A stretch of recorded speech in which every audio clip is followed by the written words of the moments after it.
Welcome to Merlin I Am. This is the November Shout, the second in the series of Merlin I Am. Welcome, and again, as you can see, we're on the beautiful island of Hawaii, on the Kona side, and it is gorgeous beyond words, and I just know that Adamus will take advantage of all that beauty as we breathe it in. So with that, Jeff is preparing to share Adamus with us. So let's take some good deep breaths wherever you are. Those glimmers of consciousness are everywhere. So take the good deep breath of life and breathe it in and feel the beauty. Feel the energy that surrounds all of us. It's your energy. Take the good deep breath, the conscious breath that declares, I am here, I am present. Breathe, breathe deeply. Take that breath of allowing, the breath that allows us to open to all that we are. Breathe, breathe and feel the energies again moving through your body from within and out. It's a breath of life, a breath of beauty. Stay with the good deep breath. Be with that good deep breath. Be with the good deep breath.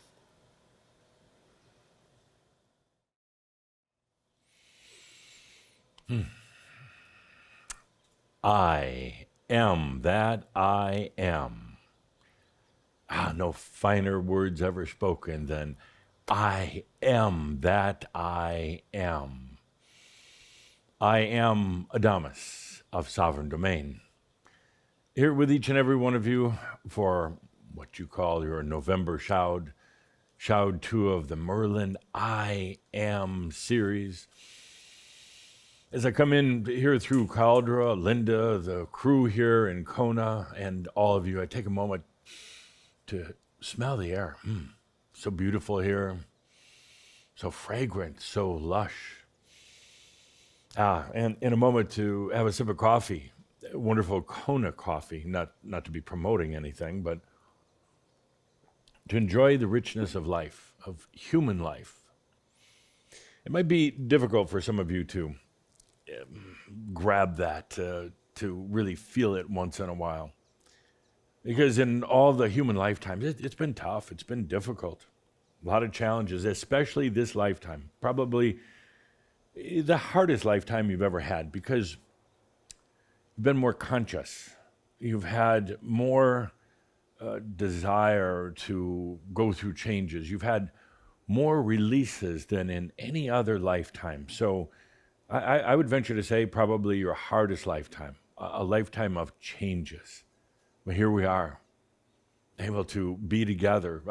Here we are, a master, Caldera, channeling a master, me, to all the masters, you. I'm truly impressed by how far we've come. Against a lot of odds, against a lot of circumstances and situations, in the midst of the great pandemic on the planet, in the midst of all the craziness, which is not yours, by the way. It's not yours. The one thing that you'll be noticing, if you haven't already noticed it, is this sense that you've always had, but it starts to come forth now.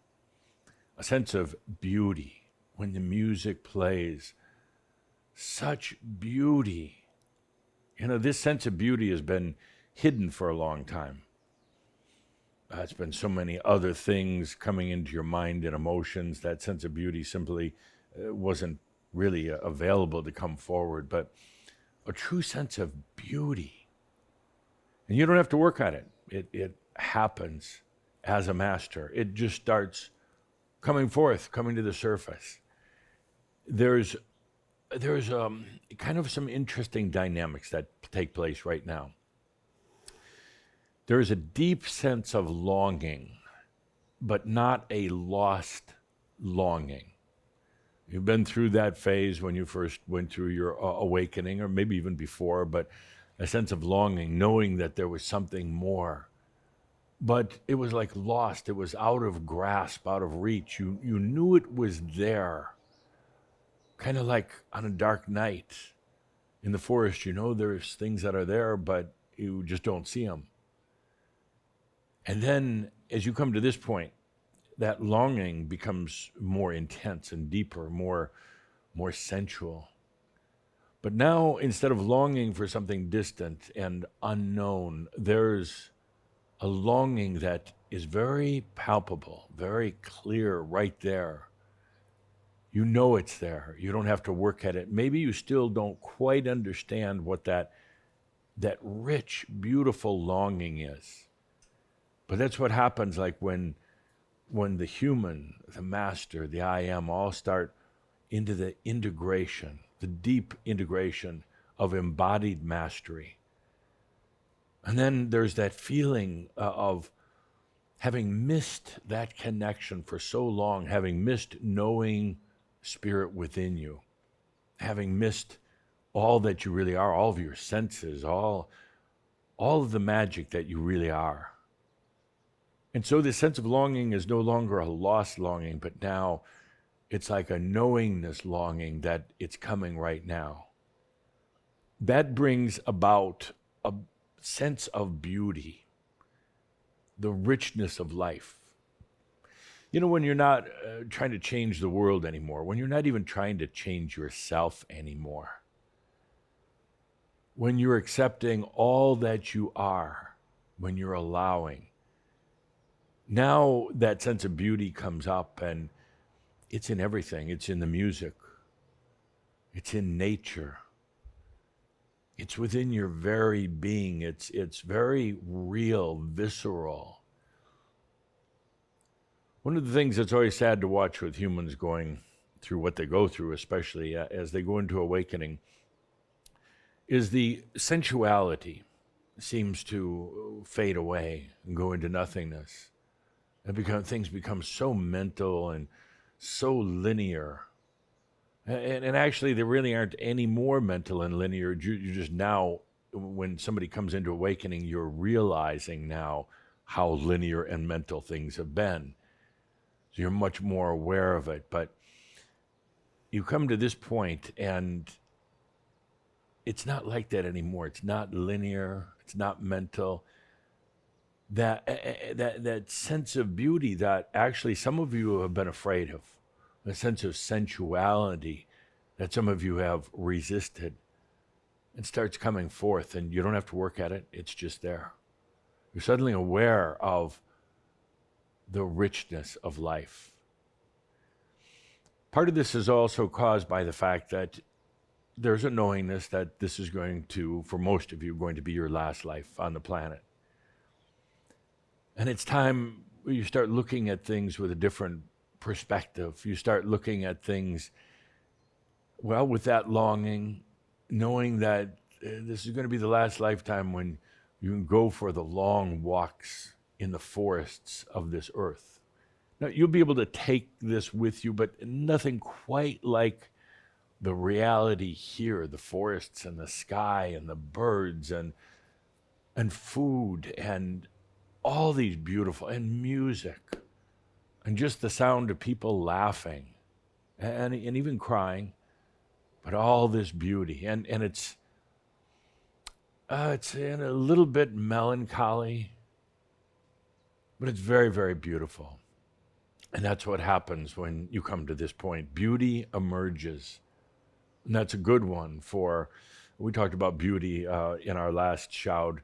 We're talking about this new it's the handbook for Merlin's handbook for embodied realization. We talked about beauty, but beauty emerges, comes forth, and you find yourself now surrounded by it, especially as you realize that all the energy is yours.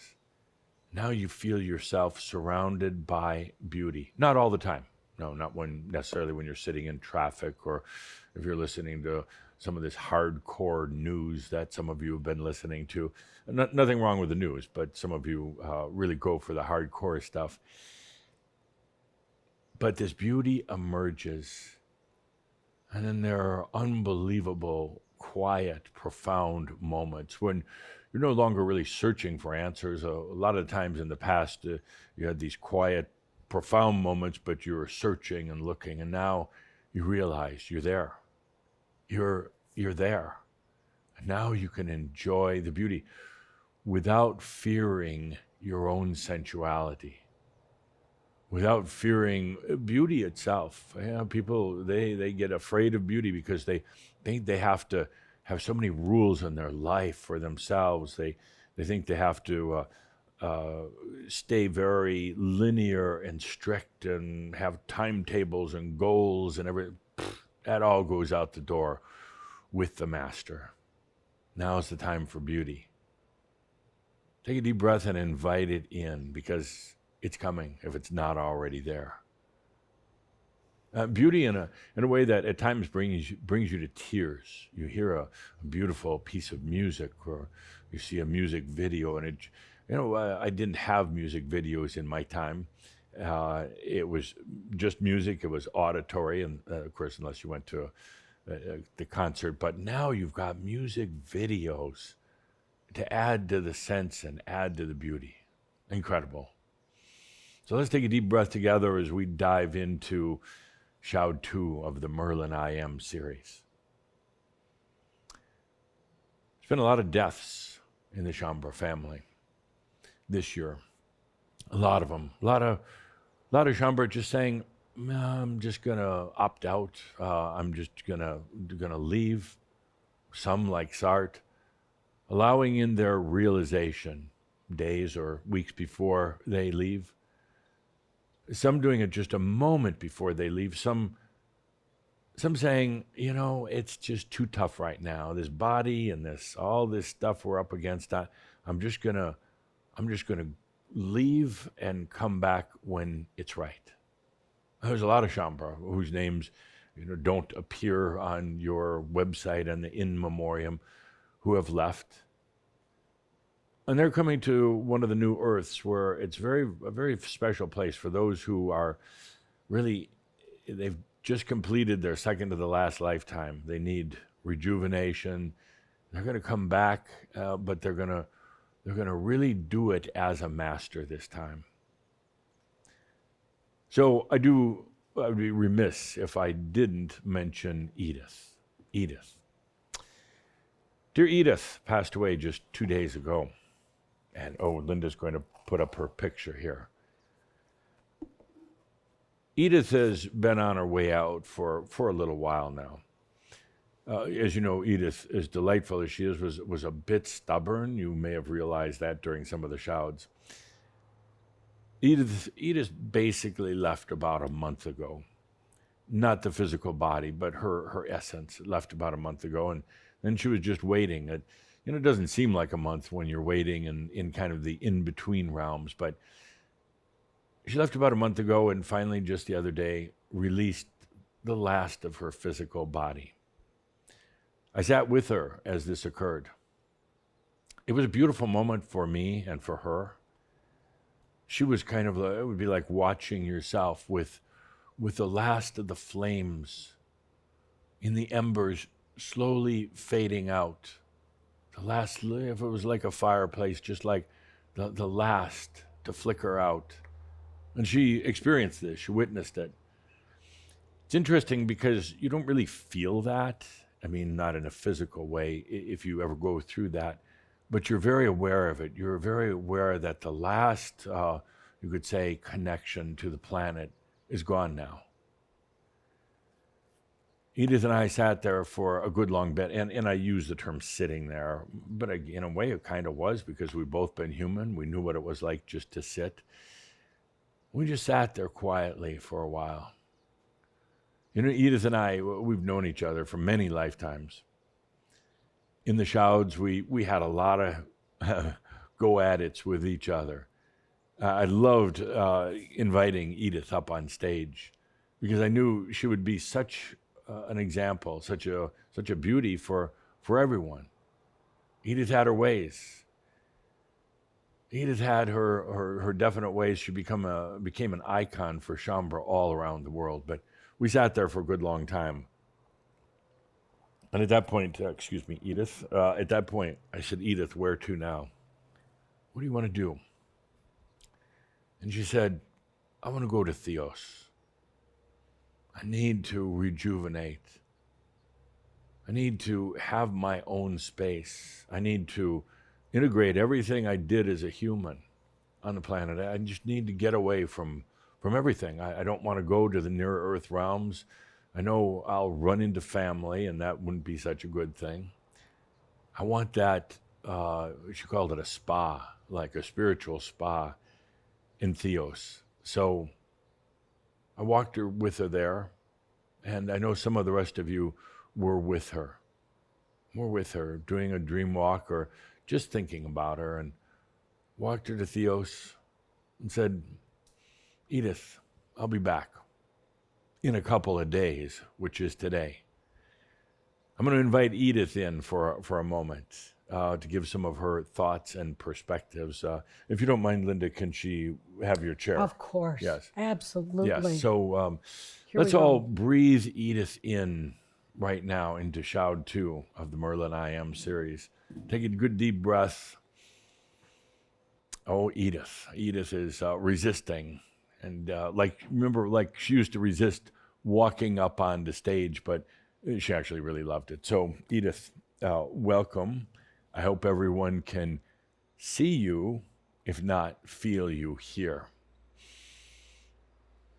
So, Edith, I mentioned to everybody that you went to Theos. You're actually in Theos right now. What about embodied realization? Why didn't you stay? And I'm going to be translating Edith for those of you who don't hear, kind of like Vili translates in Spanish.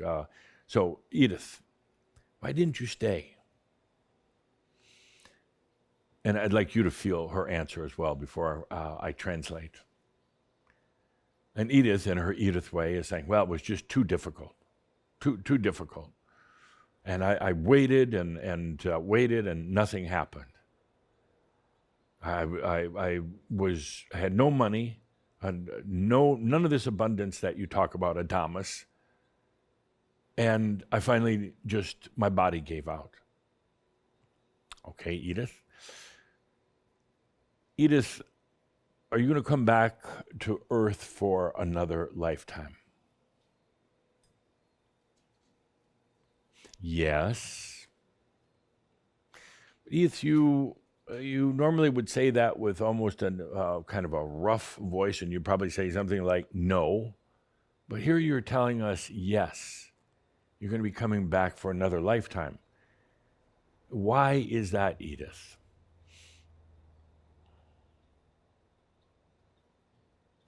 Well, Edith has something she'd like to share with everybody, a number of things. Edith says, first of all,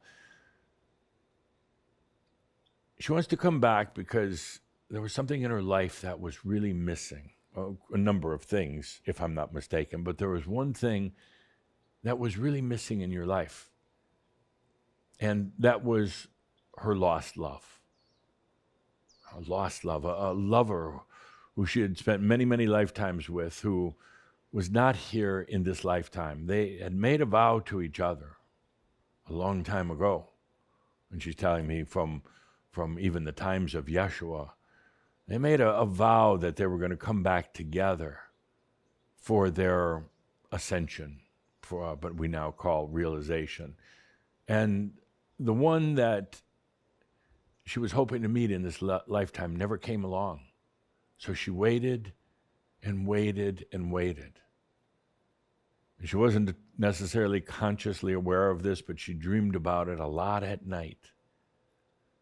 This true love of all of her lives. They wanted to do their ascension together. She actually said that in one lifetime they took their own lives together, thinking that was the way, but found out that didn't lead to ascension. She came into this lifetime in 1938, hoping that her And Edith, I don't want to call it a soulmate. I know that was your term there that you used, or twin flame either. But hoping that her true love would be there also, that she would find him or he would find her. And the years passed, her childhood years, and of course she didn't necessarily expect him then. Then her teenage years, and he wasn't there. She was filled with great sadness. But she kept on waiting. And she had a few other relationships, had children as a result of them, but they were never real loves in her life. They were more, just placeholders. And she actually, she interjects that she actually kind of felt guilty about her other relationships that she had, like maybe she was betraying her true lover. She waited and waited and waited and waited.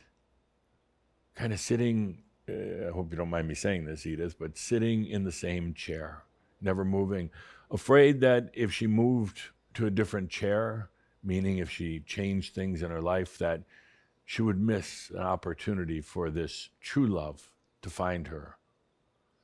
So she sat in the same chair year after year, meaning that she didn't want to do anything that might possibly might possibly make it so he couldn't find her. She had a lonely heart, she says. She even named her real estate company that she had, Heart Realty, thinking maybe this would put out some sort of energy or vibration so that he could find her. But he never came along. She waited and waited and didn't change that chair. She didn't allow in the energies of herself, of abundance into her life. She didn't really let other people all that close into her life because she was waiting. And about a month ago, when she really made a real transition, she realized that the one that was her true love was actually killed at an early age in this lifetime. And that he would never meet her now. She realized when she started crossing over a month ago that he was always there for her, encouraging her for her own realization, saying, Edith, do it. I'll follow up. I'll come in later, but do it for yourself now. But no, Edith sat in the same chair, didn't make the changes. So I ask you, Edith, any regrets? Only that he didn't show up. But no regrets, she says, about waiting, because the love is that deep and that great. So Edith, what now? What now? Are you willing to do your realization in another lifetime, with or without? Well, Edith says that she knows now that it's so important for her to allow love and abundance and her own realization in spite of anybody else. But given the choice, she would still rather do it with him. So, Edith, we'd like to do a service for you here today on this shout. There's not many Shaumbra that stand out as much as you did, that are an example to all of us, that are as, I hope you don't mind me saying, but as stubborn, as curmudgeon as you were. There's not many Shaumbra that become such an icon of life itself and the challenges and the difficulties. Not so many Shaumbra that are so outspoken as you were in the shouts. So, Edith, we'd like to take a moment now to honor you for your lifetime, for honor you as being truly one of the very early founding Shaumbras, for bringing many others into Crimson Circle. We'd like to honor you for making us laugh. We'd like to honor you for your roughness back with me, Adamus, because I know so many other people would have loved to do that. And we'd like to honor you for for your conviction, even though it caused you to stay in the same chair. And remember, Edith, remember what I told you when we had one of our confrontations at a shout. Remember, I said, Edith, change that chair, change something in your life. Because there's two options at that point. One is to, at the time I said, to live another 2 years and 7 months. It's been 2 years and 5 months. Or you could have lived 30 or 40, 50 more years. And at that time, you rolled your eyeballs when I said live 30, 40, 50 more years. Because you knew within yourself that you were waiting and that lost love wasn't going to show up at this point in your life. In other words, you were ready to move on. And that was the most important thing to you. And that, dear Edith, has a beauty in it. That beauty of loving somebody so much that you would just wait for them. The beauty of feeling into your heart every day for that person, knowing how much you've been through with them, knowing how much you love them. There's nothing wrong with that. And Edith adds to her service here that she wouldn't necessarily recommend that to others, that the greatest love she could have given her true love was to allow her own realization and then be here for him when his time was ready. But Edith, we honor and bless you for all that you've given to Shaumbra all around the world. Let's take a moment, everyone. How about, Linda, if you wouldn't mind coming up in some breathing in honor to Edith. Don't stand in front of her. Stand right there. How about some breathing in honor of Edith, one of the classic Shaumbra of all times? So truly, let's take some good deep breaths. Breathe in our honor for Edith. Such a character, such an example for us. Take that good deep breath and send your love and energies to Edith, our appreciation. Breathe that appreciation that we all gained for Edith with all her antics and stubbornness. Always a true Shaumbra. Breathe in the energies of this true Shaumbra, Edith Proctor, there for us, always there. Take that good deep breath. Take that good deep breath. Send your love to her. Let her feel it, the appreciation. Again, so often, such an incredible example to all of us. An illustrator of so many of life's bumps and joy. Breathe. Breathe as we allow Edith always. Good, thank you. And Edith is quite embarrassed in the moment, but she's glad she's not here physically because she's probably all bright red in embarrassment. And she sends her love, her heart out to all of Shaumbra around the world and says, keep on, keep on. So Edith, what next? What becomes next? She said she's going to go back to Theos for a while and really rejuvenate, get her own energy back, and then what? This is another lifetime on Earth. Her last life. She promises herself this time, her last lifetime. And how long are you going to wait before you come back in? A week, she says. Edith, I would take it easy. A week, I would wait. She said she wants to come back into a Shaumbra family, a young Shaumbra family that's thinking about having children. She would love to come in to your family with a proper upbringing. So Edith, I'd wait a little longer than a week, but so thank you for being here, and time to go back to Theos and do some rejuvenation. And any parting words? She said, ultimately, the only one you can really love is yourself. But it's really nice having a soul lover. So thank you, dear. Thank you. Okay, let's move on. Edith, what a character. I hear you flying away, Edith. What a character. Yeah. Yes. Okay. Good. So let's take a good deep breath. Realization.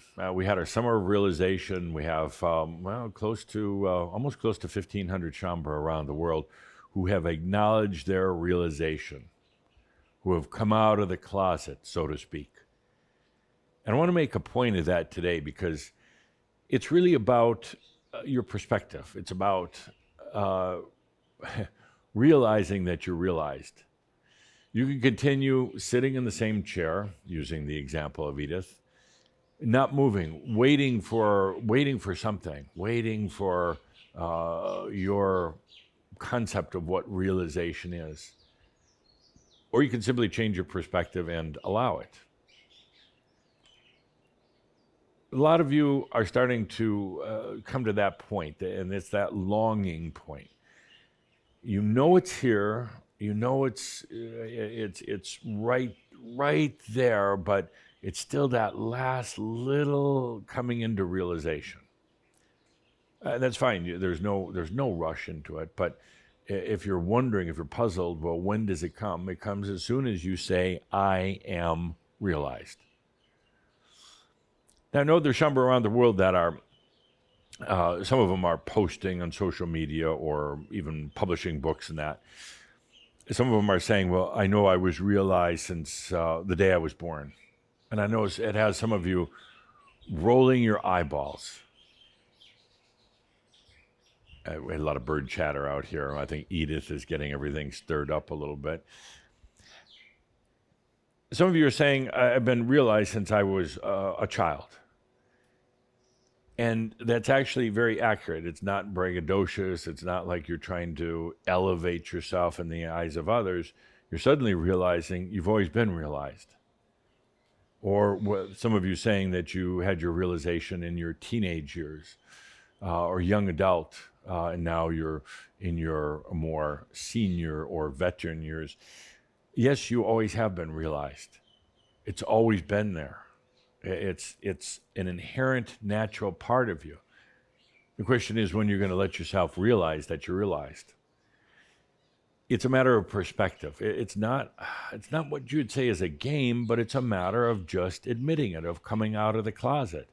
When you do that, when you can finally say, I am realized, and stop going through all this mental, am I realized? And well, if I was realized, then everything would change and suddenly I'd be able to do magic tricks. It doesn't work that way. It's not like that.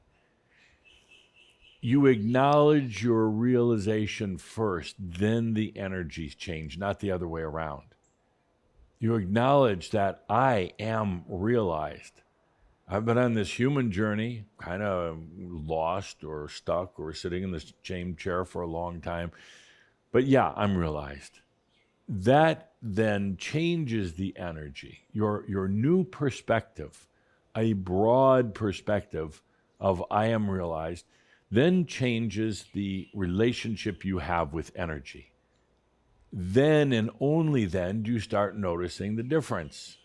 I see a lot of you still sitting in that same chair, waiting for the differences first. Waiting for, suddenly the love of your life, or to win the lottery, or to suddenly have no body aches and pains. It doesn't work like that. It's the perspective. It's the changing the chair, changing, to be able to say, I am realized. You're not fooling yourself by doing that. It's quite the reverse. You're fooling yourself by not coming out of the closet. You're fooling yourself by waiting for something to happen, the new Big Bang or something. It's wasting time right now. We have a lot of work ahead of us, a lot of fun ahead of us too. So it's time to just realize that you're realized, and then watch how things change. Then your dreams change. Then the flow of abundance changes. Then your whole attitude about life, your ability to see beauty, then it changes. When you acknowledge, when you come out of the closet, yes, I am realized. It's not your ego talking. No, it's not your ego talking. The ego itself, I'm trying to get this right through Cauldron. The human ego actually will not say that it's realized or enlightened. It'll say a lot of other things. It'll do a lot of weird things, but the ego will resist saying, I am realized. Feel into that for a moment. Now, a lot of you think, well, so-and-so is telling everybody that they're realized and they just have a big fat ego. No, it's really not that, because the ego isn't going to do that. Why? When the human says and acknowledges that they are realized, then the ego is basically gone. The ego, as it was, will no longer exist. So the ego has really no desire to say that it's realized. It means the end of the ego as it was. Not the end of the human identity, but the end of the ego.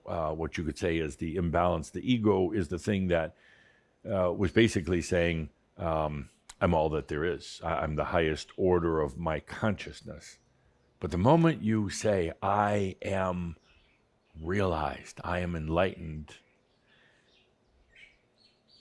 it changes all the energies. It changes the flow. It changes your thoughts. It changes your ability to, it gives you the ability to have a much broader, open view of all things, including yourself. So, no, it's not your ego saying that you're realized. Some of you are kind of afraid to say, oh, well, it's just my ego and I'm not really realized and I need proof and evidence.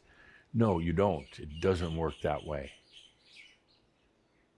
I am realized. Boom, like that. And yeah, the ego is you can feel the resistance.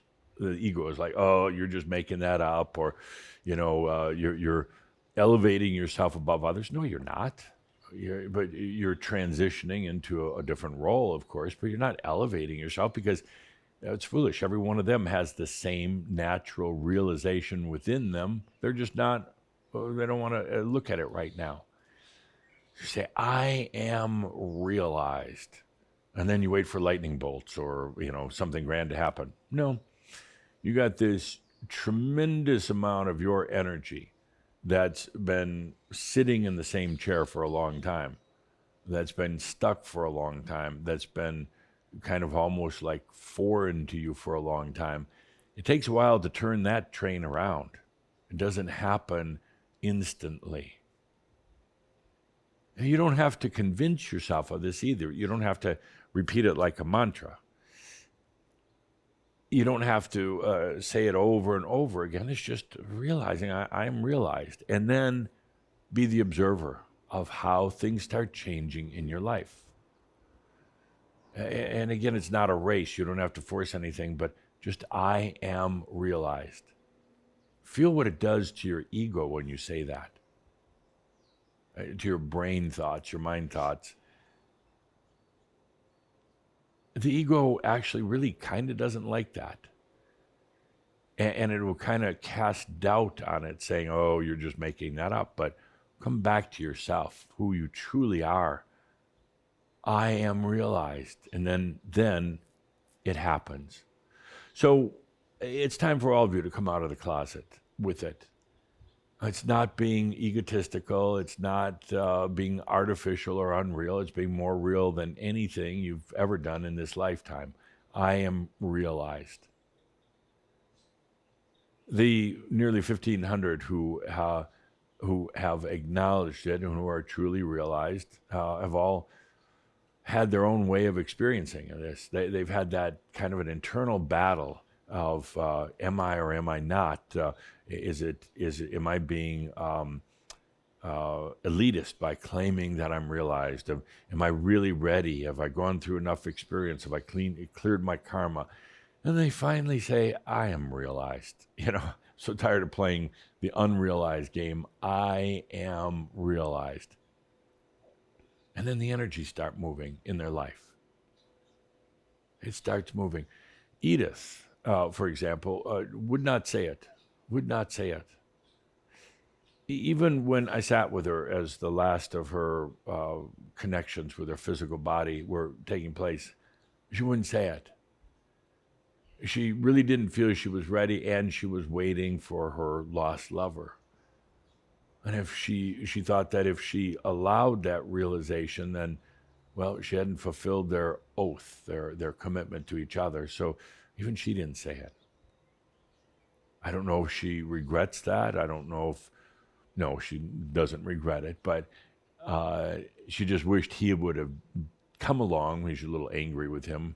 Wished he would have come along at the right time. They could have done this together, but it didn't happen. Time to come out of the closet.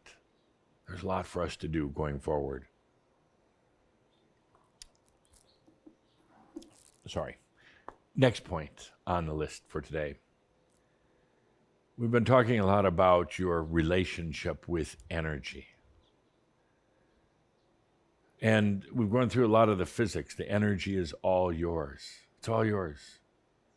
I know at first it's kind of strange thinking, well, I mean, everything, you look up into the stars at night, you look out onto the ocean, it's all mine. Yes, it is. It's your perception of reality. Therefore, it's all yours, all your energy.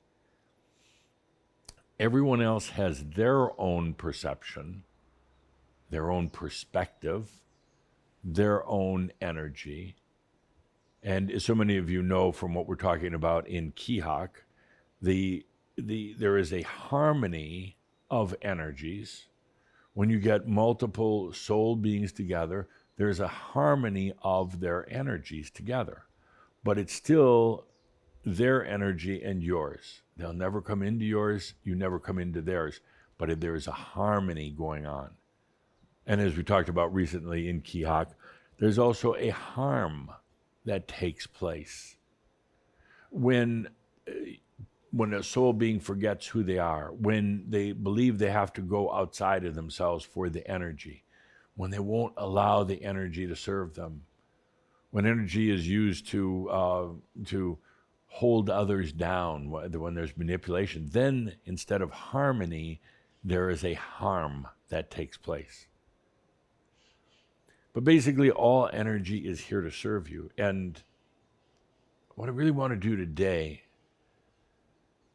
is ask you to open up now and let it in. We've talked a lot about it in theory, in concept, but today, with all of you in this shout, let's open up to it.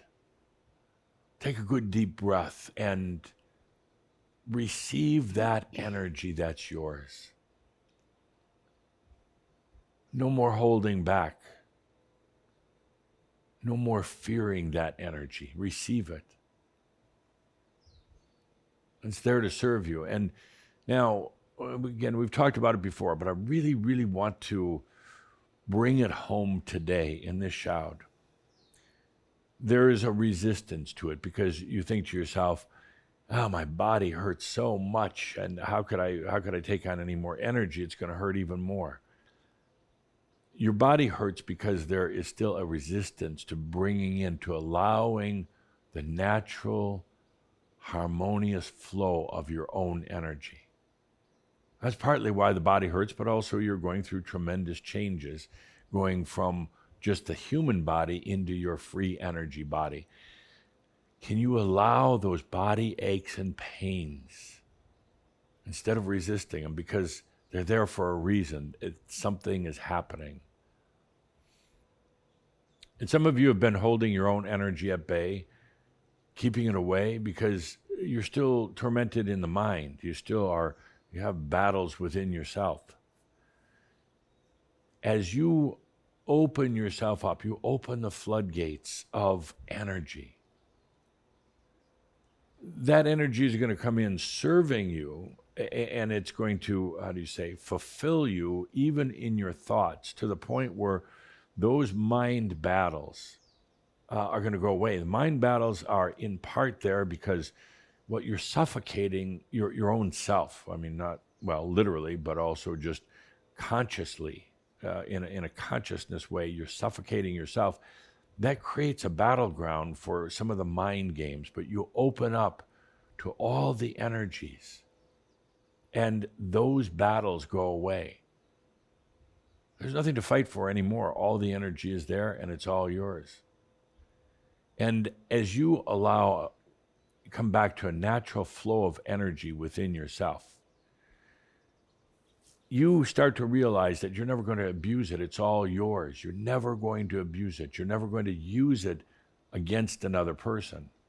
It's only when there is the belief that the energy is outside and you have to get it from somewhere else, that there is abuse. But with the knowingness and the realization that the energy is all yours, when there's that deep, beautiful knowingness, there's no desire to use it against anyone else. You don't need anything from anyone else ever again, so there's no abuse. Some of you worry that with a lot of energy, you're going to abuse yourself, addictions and really crimes against yourself. You're not going to. Because suddenly you realize the beauty. You're in your own garden, so to speak. You're in your own place. It's all there to serve you, everything. Let's take a deep breath now, and a really deep breath, and open to the energy that is right there, and it's yours. You don't have to think about it. You don't have to get all mental about it, like what does the energy look like and where is it coming from? Let's go beyond that and just breathe it in, absorb in that which is yours. As you do so, you're also allowing in, accepting in all of you, all of your past lives, all of your experiences, the master within you, the I am. You're allowing that in.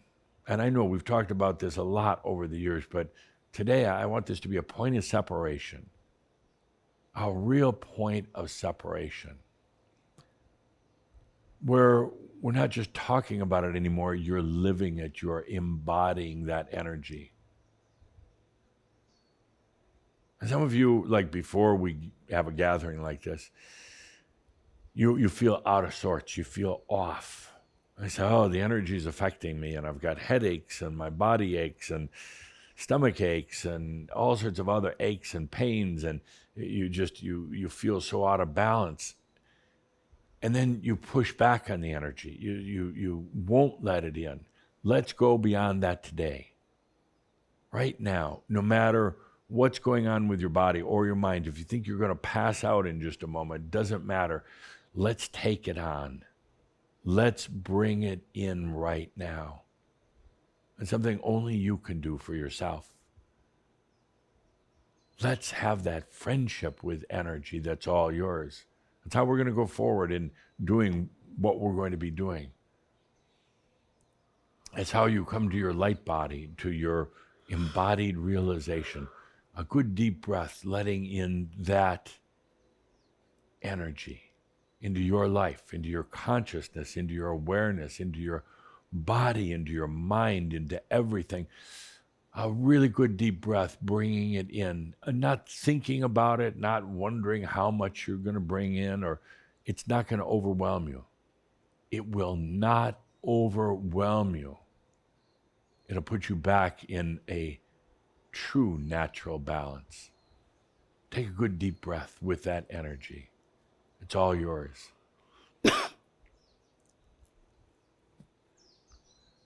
There's still a tendency to get very distracted by outside things. And right now the world is pretty crazy. I mean, beautiful, but crazy. And there's a tendency to get distracted with so many of these things going on around the world. And in doing so, also then to, once again, view the energy as being something outside and not wanting too much of it.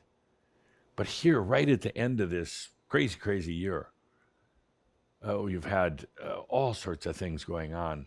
Everything from the weather, the environment, the climate, politics and finances and everything. It doesn't matter. Let's leap beyond that together.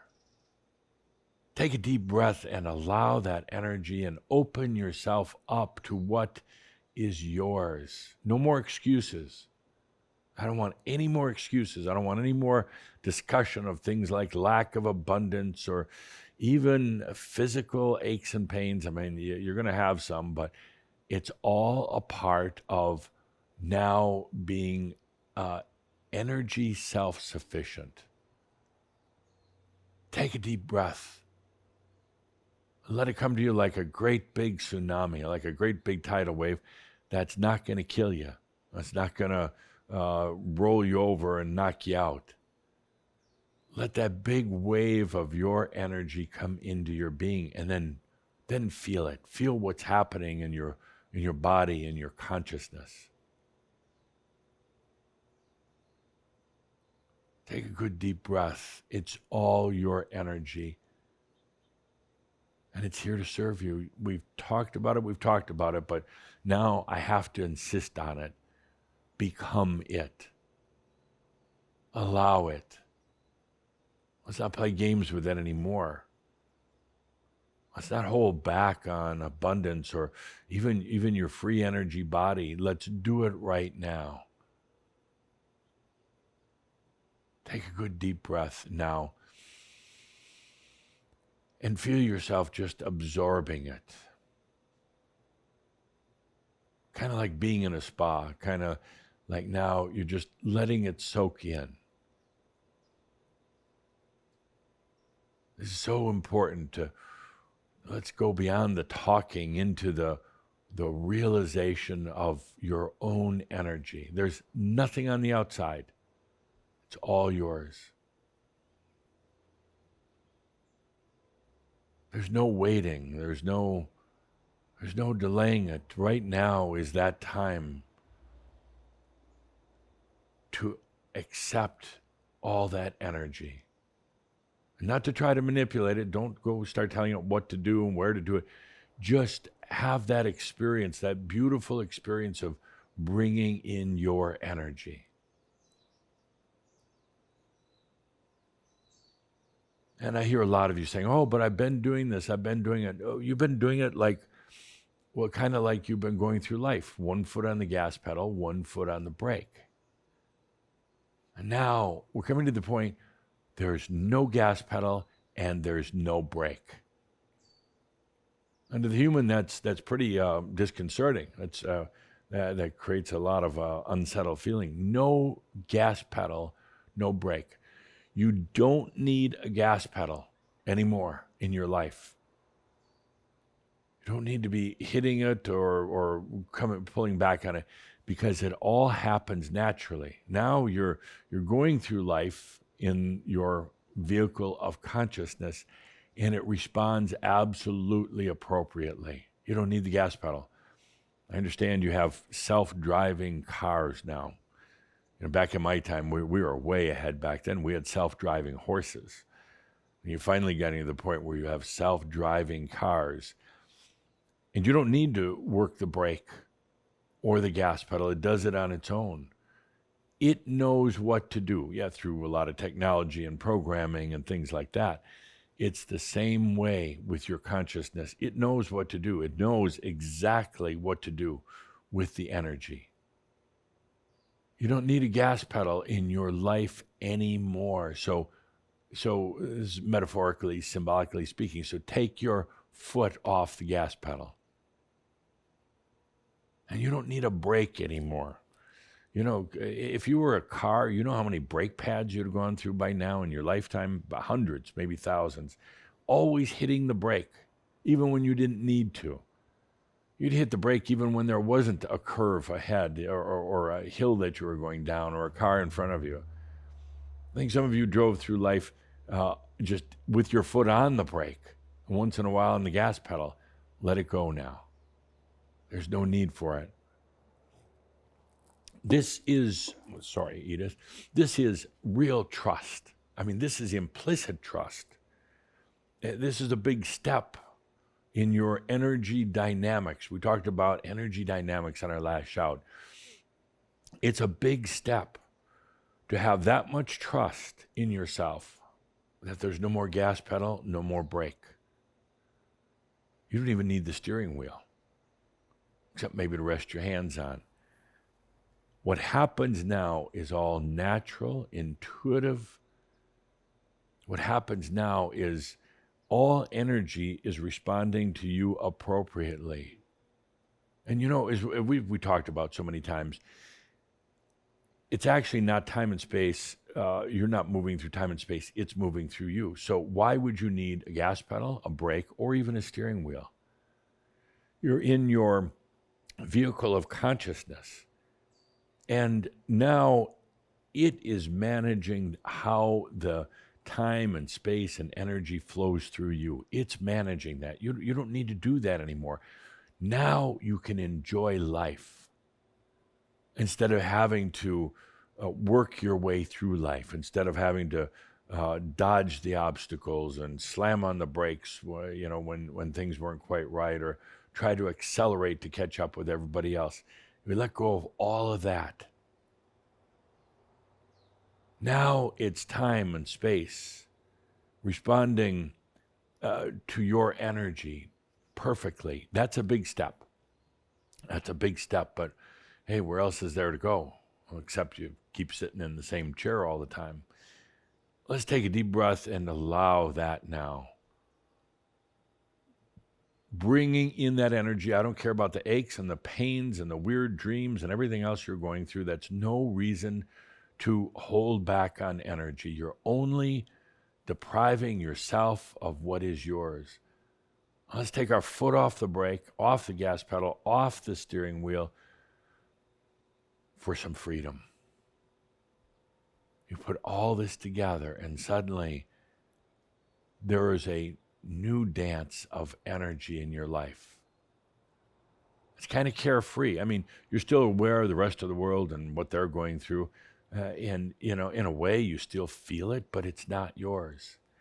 There's no longer the worry of what happens next, where things are going to come from, what decisions do I need to make. You realize you don't need to do that. There is a natural intelligence in your consciousness, and the energy responds to that without the human having to handle every little thing, without the human having to handle all the little details. Let's take a good deep breath with that. Coming out of the closet with your own realization, now opening up to the energy that's yours. Taking your head off of the control of everything you've been trying to control, thinking that you had to control. Now, feeling how the energy is all responding to this. And again, I know, we've talked about this again and again, and you said you've done it, and not really, you've thought about it. And there's a big difference between thinking about it and now doing it. This shout is a good time for doing that. You had the example of our wonderful Edith, but who sat in the same chair, and she admits she was a stubborn old being. Didn't want to change. She had an underlying reason for not wanting to change, but she didn't want to change. Didn't want to acknowledge that the energy was hers to allow abundance. Didn't want to even allow her realization. What a great example to you, to all of us. She chose her path, indeed, but I know so many of you are looking for something different. If you have old vows and oaths, maybe it's time to let them go. If you have an energy aversion to energy, thinking that it's only going to make your aches and pains and your mental battles worse, let's go beyond that right here, right now, because we have things to do. Deep breath with that. Let's change that whole relationship with energy.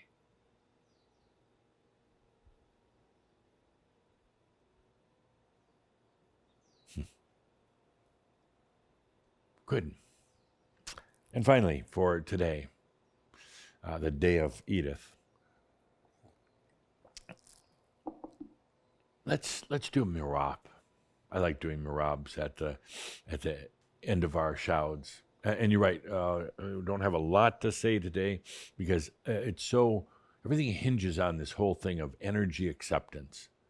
And I want that to be the point of today, energy acceptance. So let's put on a little bit of music now and do our mirab.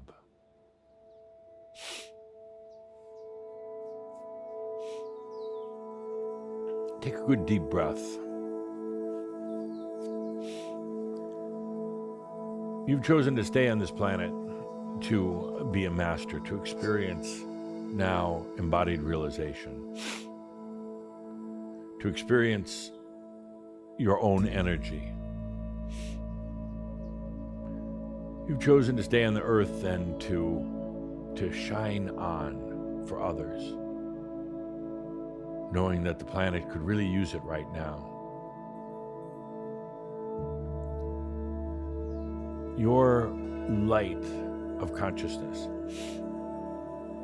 shared, spread out. Not your energy, but your light, your consciousness. You're not going around sharing energy, that would be fruitless. But your consciousness, shining out to the world, illuminating for this world the new potentials that are available.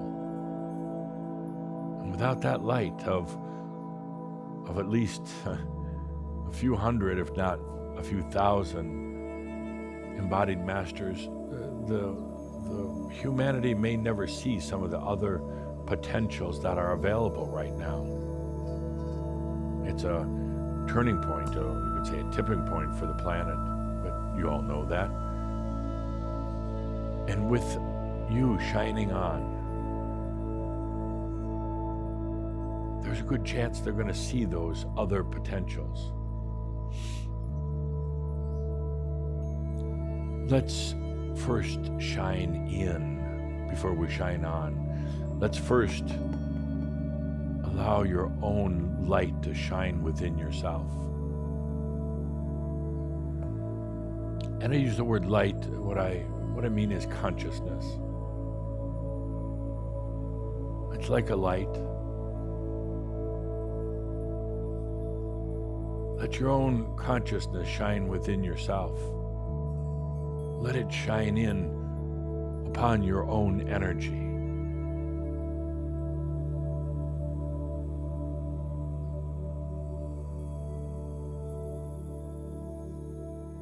Let it shine upon your own realization. Let's start with illuminating, with shining on the inside.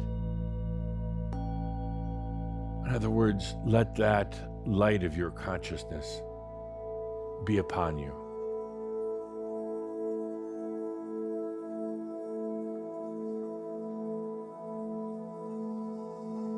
It's so important to do this before even letting it be upon the world, but let it be upon you, in your body, in your thoughts, in your experiences. This light has always been there. It's not anything that you have to try to bring in or work at. It's always been there, but let it shine right now to every part of your being. It's your light, it's your consciousness. In embodied realization, the human continues on with their experiences.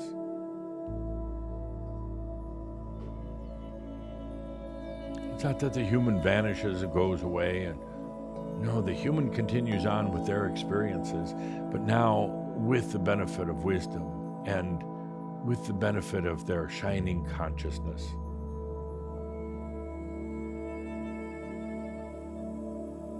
On this day, let your light shine within.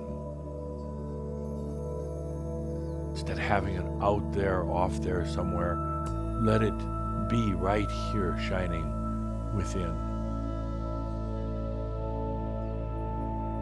Feel your own radiance, your own consciousness.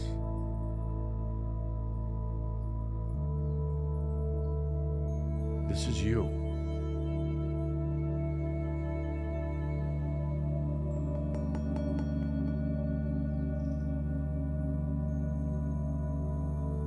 This very thing, this light that shines within, it's the very thing that then brings in the energy, creates a harmony with energy, and brings you everything in your life, brings you everything that you need or want in your life.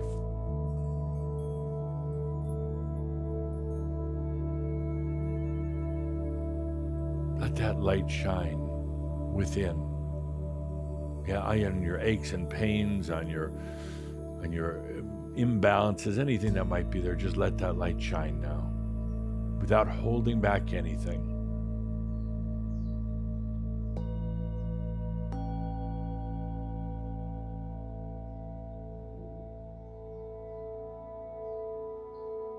This light is present here in this moment. It's not often some what you call higher self thing or another dimension.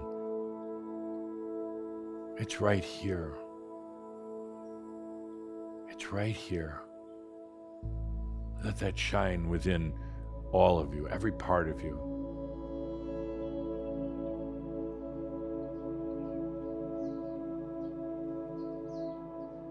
This is what a master does before they go out shining their light to others on the outside.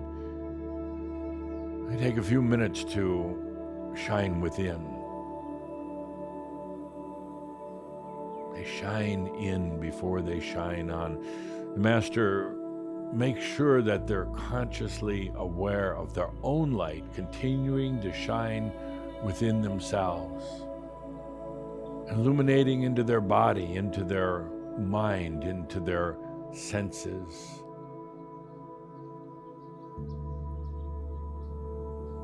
It's easy to forget that. It's easy to think, well, I have to go out and shine for the world, but no, always take that moment to shine for yourself. The illumination of your consciousness within yourself.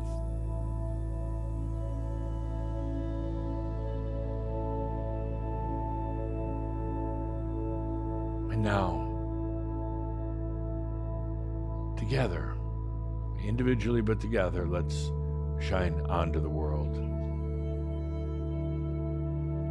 You know, I'm not a big fan of doing global prayers or global meditations or any group things because, well, if it's not just the right group, you have a lot of junk in there. You got a lot of imbalanced energies, and that's why very rarely do we do this kind of thing together. But as masters now, realized beings, you're at the point where we can sit down without agenda. There's no agenda in this. We can sit down and simply shine onto the world. We're not trying to change it. See, that's what I've never really liked, all these group gatherings where you do a group meditation. They're filled with agendas from people who really don't understand what true compassion is.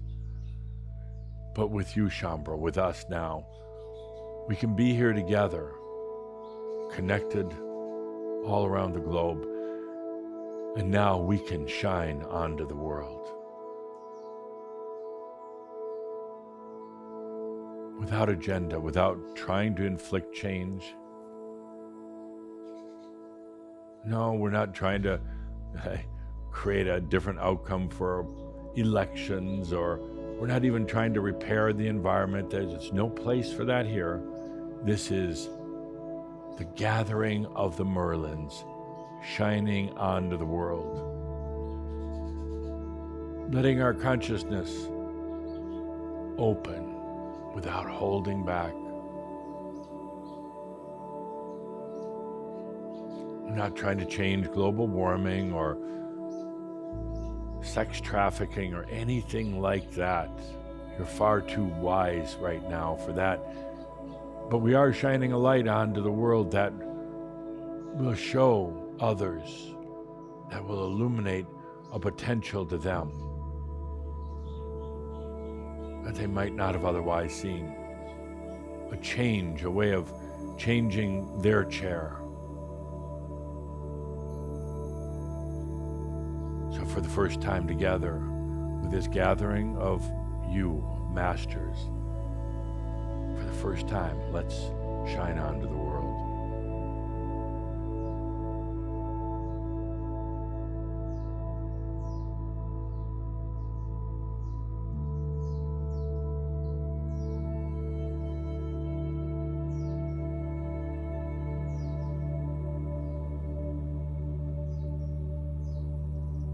No agenda. It's simply a beingness.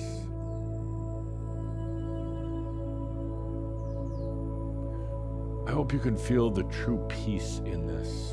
You know, if we had an agenda, we were trying to fix the environmental issues or fix the society issues. There's really not a feeling of peace. Because it's still battles, it's still causes. But as we shine on to the world right now, feel into the peacefulness. We're not trying to change dark into light. We're not trying to change the world's financial systems. None of that. We are shining a light of consciousness. Consciousness that's been brought to the earth, not held in the heavens. Brought to the earth by you. By realized masters.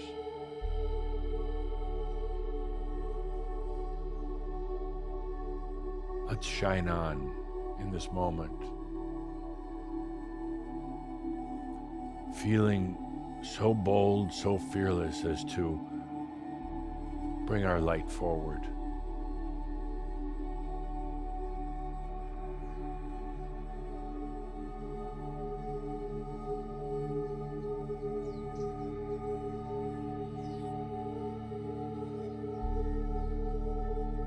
As you allow yourself to shine, to radiate forth consciousness, take a moment to feel now what that's doing to your energy.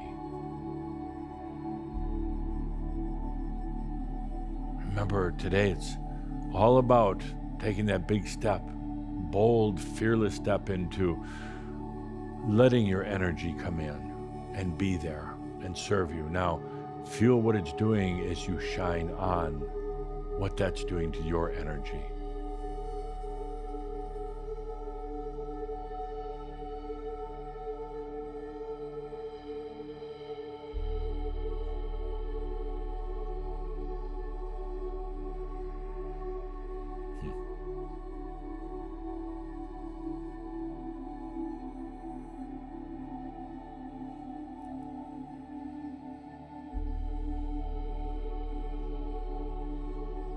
As we're gathered here together for the first time like this, in doing a shining on, a master shine on, feel what that's doing to your energy.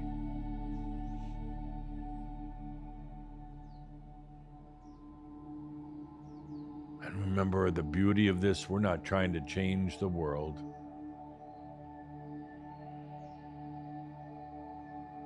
We're simply illuminating different chairs, different potentials that they might not have realized were right there. We're not making them choose one thing or the other.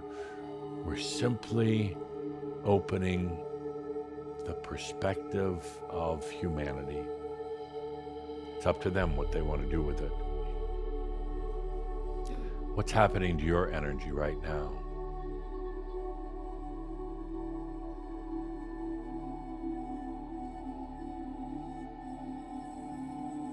Well, it should be, how do you say, happy. It should be dancing in delight, because this is what you came here to do. After that long, long path in this lifetime of hardships and then releasing, feeling lost, feeling stuck after going through all this now, in your realization, you are doing now what you came here to do. To shine on. What happens with the energy now is it flows more gracefully because we get to this point where we're able to do exactly what you came here to do, to shine on. And now, a lot of the self-doubt goes away. The self-doubt is what holds energy back. A lot of the self-doubt, you realize you're here, you made it. You're doing what you came here to do.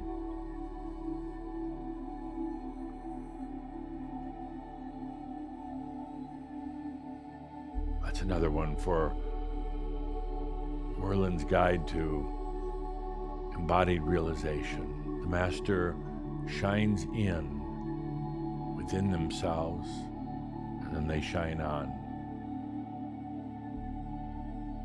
Doesn't matter much what else you do the rest of the day or night.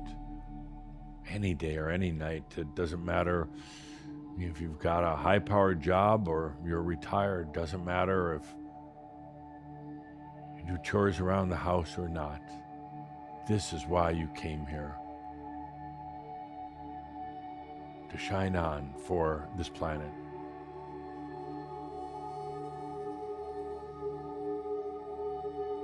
Now feel your energy again.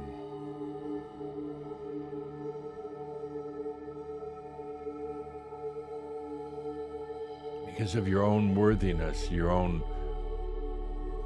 coming to the promise that you made yourself, what you would do in this lifetime, that you would allow realization and stay in the body. There's a different relationship now with your energy.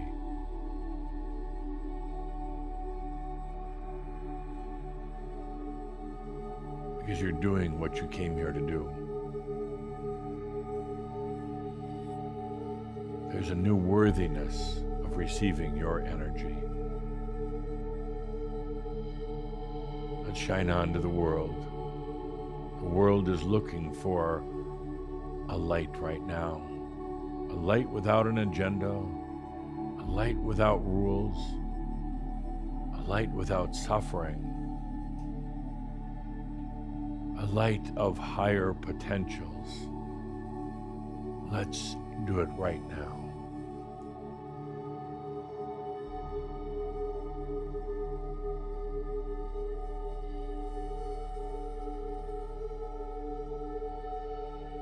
There's a huge sense of what you call it, satisfaction of I'm doing what I came here to do. I've stayed in the body. I'm now shining my light.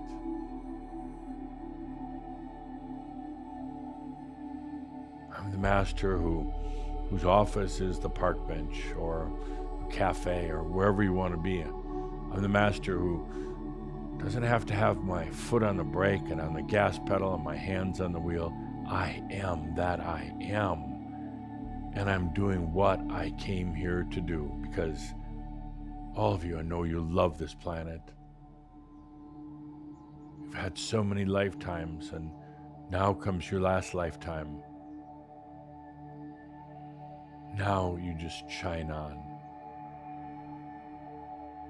You know your own light now, so you can shine on.